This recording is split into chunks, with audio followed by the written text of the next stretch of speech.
Hi! Welcome to honey stories. నేను మీ లక్ష్మి. ఎలాగంటే husband fifth episode friends. కార్యకన్యలని తుడుచుకుంటూ నేనేమన్నానని మరీ ఎంత వైల్డ్‌గా రియాక్ట్ అయ్యాడు ఈ గురుడు. నా ప్రేమ నీకెందుకు తెలియడం లేదబి. తెలిసినా కావాలని అవాయిడ్ చేస్తున్నావు. చాలా సార్లు నన్ను చూసినప్పుడు నీ కళ్ళల్లో మెరుపు నేను చూశాను. నీ మనసులో నేను చేరిపోతానేమోననే భయం. ఎందుకు ప్రేమంటే నీకింత చిన్న చూపు? నాకేం తక్కువ? నేనెందుకు నచ్చటం లేదు? అని నేను నిన్ను అనను. నేనంటే నీకిష్టం.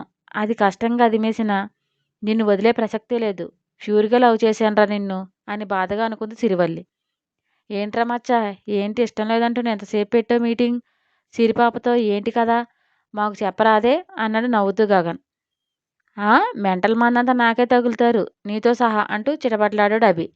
రేయ్! నీకు మాలాంటి వజ్రాల విలువ తెలియక రంగురాళ్ళనుకుని అవాయిడ్ చేస్తున్నావు. అది తెలిసిన రోజు ఒకరోజు వస్తుంది.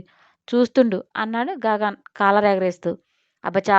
జ్యోతిష్యాలు చెప్పడం ఎప్పటినుంచి నేర్చుకున్నావురా? మామ ఇది సైడ్ బిజినెసా? ఏమంత లాభసాటిగా ఉందేంటి? అన్నాడు వ్యంగ్యంగా అభి. మరే ఈ మధ్యే మొదలుపెట్టానులే. రోజుకి రూపాయి పావలా మిగులుతుంది. లాభం ఏమన్నా కావాలా అప్పుగా అన్నాడు గగన్ అంతే వ్యంగ్యంగా. నువ్వో తిక్క వెధవవి అదో తిక్క మొహంది. మీ ఇద్దరి యాక్షన్ ఒకేలా ఉంటుంది. మీ ఇద్దరికి బ్లడ్ రిలేషన్ ఏమైనా ఉందేమోనని నాకు డౌటు అన్నాడు అభి గగన్ ఎగాదిగా చూస్తూ. ఊరుకో మచ్చా! నాకు బ్లడ్ రిలేషన్ లేదు. అలాంటి సిస్టర్ ఉంటే ఫుల్లీ హ్యాపీ. హై పవర్ యాక్టివ్‌గా అని నవ్వాడు. అబ్బచ్చా! ఇవే మరి కితకితలంటే. అది హై పవర్ ఏంటి నీ మొహం? గట్టిగా గసిరేసరికి ఏడు మొహం పెట్టింది. బుర్రలో గుజ్జు లేదు. ఇద్దరికీ నా ప్రాణాలకు దాపరించారు. ఇద్దరూ కూడా అని విసుగు ప్రదర్శించాడు అభిరామ్. నీతో వాదించి గెలిచే రోజంటూ నా లైఫ్‌లో ఉందంటా? పదరా నాయనా క్లాస్‌కి అంటూ అభిని నెట్టుకుంటూ వెళ్ళాడు క్లాస్‌కి గగన్. అవును. స్నేహ ఈరోజు కూడా రాలేదా? అని అడిగాడు అభి. మేబీ ఈరోజు రావచ్చేమో అభి అంది పక్కనే ఉన్న మానస. రేయ్ మచ్చా! స్నేహ పేరు పదే పదే కలవరిస్తున్నావు. ఏంటి మ్యాటర్? అడిగాడు డౌట్‌గా గగన్. మ్యాటర్ లేదు మేటర్ లేదు. ఒక ఫ్రెండ్‌గా అడిగా అంతే. దీనికే నువ్వు ఓవర్ థింక్ చేయకు అన్నాడు అభి.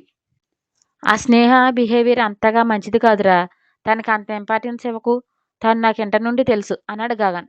గగన్ ఎవరి గురించి అంత బ్యాడ్‌గా చెప్పడు. ఇదేంటి తన గురించి అలా చెప్పాడు? మరి ఎందుకైనా మంచిది దూరంగా ఉంటే. ఆరోగ్యానికి మంచిది అనుకుని తన సీట్లో కూర్చున్నాడు అభి.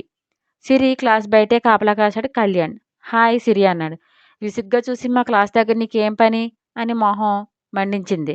నీకోసమే అన్నాడు నవ్వుతూ. నా కోసమా? నాతో నీకేం పని? అని కోపంగా చూసింది సిరి. అవును. రేపు సండే కదా! అలా లాంగ్ డ్రైవ్‌కి వెళ్దామని చెప్పడానికి అని వచ్చాను అన్నాడు కళ్యాణ్. What you mean? అని సీరియస్ లుక్ ఇచ్చింది. ఐ మీన్ నాతో డేట్‌కి రమ్మంటున్నా అని నవ్వాడు. ఏ ఒళ్ళెలా ఉంది? పిచ్చి పిచ్చిగా వాగుతున్నావు అని ఫైర్ అయింది. నా ఒంటికే సూపర్‌గా ఉంది. లవర్‌ని డేట్‌కి రమ్మనడం తప్ప ఏమీ కాదే అన్నాడు వెకిలిగా నవ్వుతూ చూస్తూ. నేను నీ లవర్‌నా? ఓ పన్ని అని నవ్వుతూ. పగటి కళ్ళు కంటున్నావా? అంది ఉరిమి చూస్తూ. ఏ నువ్వు కనడం లేదా? అభిగాడితో పగటి కళ్ళు అన్నాడు ఎగతాళిగా. అది నా పర్సనల్ నీకు సంబంధం లేదు. నోరు అదుపులో పెట్టుకోకపోతే నా చెయ్యికి స్పీడ్ ఎక్కువ. తర్వాత నీకే అని నా నోటితో ఎందుకులే నీకే తెలుస్తుంది అంది సిరి. నీ పొగరు ఎన్నాళ్ళు నేను చూస్తా. ఎప్పటికైనా ఈ కళ్యాణ్ దగ్గరికే రావాలి. అది గుర్తుపెట్టుకో అని. అయినా అభిగాడి దగ్గర ఉందేంటి? నాలో లేనిదేంటి అని చెవి దగ్గరికి వచ్చి పచ్చిగా మాట్లాడాడు. ఛీ! నువ్వు మనిషివి అనుకుని ఎంతసేపు మాట్లాడాను. నీలాంటి రోగితో నాకేంటి అని వెళ్తూ అభి దగ్గర ఉన్నది సంస్కారం. అది నీ దగ్గర లేదు. అది మనుషుల వద్ద మాత్రమే ఉంటుంది. నీలాంటి పశువుల దగ్గర ఉండదు అని విసుగ్గా వెళ్ళిపోయింది. కోపంగా ఎర్రబడిన మొహంతో సిరి. ఎంత బలిపే నీకు నన్నే పశువు అంటావా? చూడవే నా కాళ్ళ దగ్గరకు ఎలా రప్పించుకుంటానో. నా పశుబలంతో రోజు కసిగా అనుభవించకపోతే నా పేరు కళ్యాణే కాదు అని మంగయ్య శబ్దాలు చేశాడు. విసవిస నడిచి వచ్చి బ్యాగ్ డెస్క్ మీద విసిరింది కోపంగా. ప్రియాంక దీనికేం వచ్చింది? రాగానే చిందులు తొక్కుతుంది అనుకుని ఏమైంది అలా ఉన్నావు అంది. చెత్త ఎదవ 10 రోజుల నుండి పాచిపోయిన పప్పులా కంపు కొట్టే అంట్ల వెదవ కుళ్ళిపోయిన క్యాబేజీలా ఎదవ రేయ్ ఉందరా నీకు నన్నే ఎగతాళి చేస్తావా పోరంబోకు అని పచ్చి పచ్చిగా తిట్టుకుంటుంది పళ్ళు నూరుతూ సిరి. ఏమైందే అని అడిగితే చెప్పకుండా అమ్మనాబూతులు తిడుతున్న స్నేహితురాలి వైపు వింతగా చూసింది గుడ్లు వదిలేసి ప్రియాంక. ఏంటే గుడ్లగూబలు అలా చూస్తున్నావు అని ప్రియాంక వైపు చూసి పక్కన ఇంకో ఫ్రెండ్ స్వప్నని తిట్లతో దాని బ్రెయిన్ దొబ్బింది కానీ మ్యాటర్ చెప్పకుండా ఇన్ని బిరుదులు పొందిన ఆ అభాగ్యుడు ఎవరో. ఇప్పటికైనా కాస్త సెలవివ్వే బాబు అంది నవ్వుతూ. ఎవడో ఉన్నాళ్లే, బెగ్గర్ దగ్గరే బెగ్గింగ్ చేసే ఎదవా అంది సిరి. పక్కున్న నవ్వరు ఫ్రెండ్స్. ఏంటే నా బాధ నీకు నవ్వులాట్లా ఉందా? చెరో రెండు వేసింది వీపు మీద అప్పడాలు. వావ్, ఆగవే బాబు, దారిలో ఏమైనా పిచ్చకాయలు తిన్నావా? ఇలా తిక్కగా బిహేవ్ చేస్తున్నావు అంది వీపు నిమురుకుంటూ ప్రియాంక. ఆ కళ్యాణ్ మళ్ళీ ఏం వాగాడే అని సిరి చేయి మీద చెయ్యి ఆప్యాయంగా నిమురుతూ అంది ప్రియాంక. కళ్ళ నీళ్లు కారిపోయాయి సిరికి. ఆ కుక్క మురిగితే మా సిరమ్మ ఏడవటమా? వాడిని ఏడిపించాలి కానీ కళ్ళు తుడిచి ఏమన్నాడు అని అడిగింది ప్రియాంక. కళ్యాణ్ అన్నవన్నీ చెప్పింది సిరి. బాస్టాడ్, అలా వాగాడా వాడు? ఎమ్మెల్యే కొడుకుని కొవ్వు ఎదవకి. మొన్న ఫస్ట్ ఇయర్ స్టూడెంట్స్తో చాలా రూడ్గా బిహేవ్ చేశాడంట. వాడు ఆగడాలకు అభి అడ్డం వస్తున్నాడనే వాడు కడుపుమంట.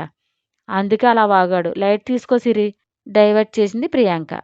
రోజంతా డల్గానే గడిచింది సిరి. ఈవినింగ్ కాలేజీ నుండి ఇంటికి వచ్చాక సిరి, అత్త రమ్మంది వెళ్ళు అంది సుహాన. అప్పుడు అత్త దగ్గరికి వెళ్ళడమే బెటర్, మూడ్ సెట్ అవుతుంది అని ఫ్రెష్ అయి వెళ్ళింది హేమ దగ్గరకు. హాయ్ అత్త అని అరుస్తూ వచ్చింది. ఏయ్, ఎందుకే చుంచు అలా ట్రైన్ ఇంజిన్ కోతల అరుపులు అన్నాడు సోఫాలో అడ్డంగా పడుకుని టీవీ చూస్తూ ఉన్న సన్నీ కోపంగా. రే పంది, నేను చుంచేంట్రా, నువ్వే అలకవి అని పక్కనే కూర్చుని పిల్లోతో కొడుతూ సిరి. ఆవ్, డెవిల్ నన్నే కొడతావా? పైకి లేచి చేయి పట్టుకుని వెనక్కి మడిచాడు. ఆ అని అరిచి, అత్త వీడు నన్ను కొట్టి చంపేస్తున్నాడు అరిచి బొబ్బలు పెట్టింది సిరి. అబ్బబ్బా, మొదలు పెట్టారా? కాసేపు కూడా ఊరికే ఉండరా అంటూ కిచెన్లో నుండి వచ్చింది పకోడీ ప్లేటుతో. చిరికిస్తూ, ఆడపిల్లలను కొడతావే ఎదవా అని హేమ కొడుకు నెత్తి మీద ముట్టింది. హేమ చుట్టూ చూసి, ఆడపిల్ల ఎక్కడా? ఇక్కడ ఎలాంటి వాళ్ళు లేరే, కొంపదీసి దీనిని గాని అంటున్నావా మామ్ ఆడపిల్లని అన్నాడు గుర్రుగా చూస్తూ సన్ని. అంటే నేను అమ్మాయిలే కనిపించడం లేదా చుంచుగా నీకు అంది తినేసేలా చూసింది సిరి. హో, మీ ఊరో డెవిల్స్ని అమ్మాయిలు అంటారా? అత్త ఎలా కన్నా వీడిని అంది పళ్ళు నూరుతూ సిరి. మా అత్త దెయ్యాన్ని కనగలేంది, మీ అత్త ఎంత క్యూట్ హ్యాండ్సమ్ బాయ్ని కనడానికి ఏంటి అని కళ్ళెగరేశాడు సన్ని. పడి నవ్వింది సిరి. నువ్వు హ్యాండ్సమ్మా బాయ్? ఓ అత్త, విన్నావా? న్యూ ఇయర్లో న్యూ జోక్ అంది సిరి సన్నీ నుడికిస్తూ. పోవే డెవిల్, నీకు కుళ్ళు నన్ను చూస్తే, అందుకే తట్టుకోలేక ఏడ్చేస్తున్నావు అన్నాడు సన్నీ నవ్వుతూ. హేమ బొగ్గలకు చేతులాంచి ఇద్దరిని మార్చి చూస్తుంది గుడ్లు తిప్పుతూ. మామ్, ఇక్కడ ఏమైనా తోలుబొమ్మలాట్లు జరుగుతున్నాయా, ఎంజాయ్ చేస్తూ చూస్తున్నావు అని సన్నీ ఉడుక్కున్నాడు. అవును, అలాగే ఉంది నాకు. గ్యాప్ లేకుండా డైలాగ్ వార్ జరుగుతుంటే ఎంజాయ్ చేస్తున్నా తప్ప అంది హేమ టీజింగ్ వాయిస్తో.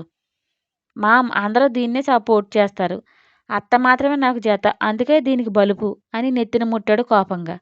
రే, మా అందరి సపోర్టు దానికైతే నీకు పెద్ద పెద్ద నోరున్నా మీ నాని ఇంకా మీ అత్త నిన్ను మోసేస్తారు కదా, ఇంకేంటి నీ బాధ అంది హేమ. అంటే మా నాని అత్త గయ్యాళి గంపలనే నీ ఉద్దేశం? చెప్తా నానికి నీ పని అన్నాడు బ్లాక్మెయిల్ చేస్తూ సన్ని. వాడిని వదిలే అత్త, వాడంతే అని.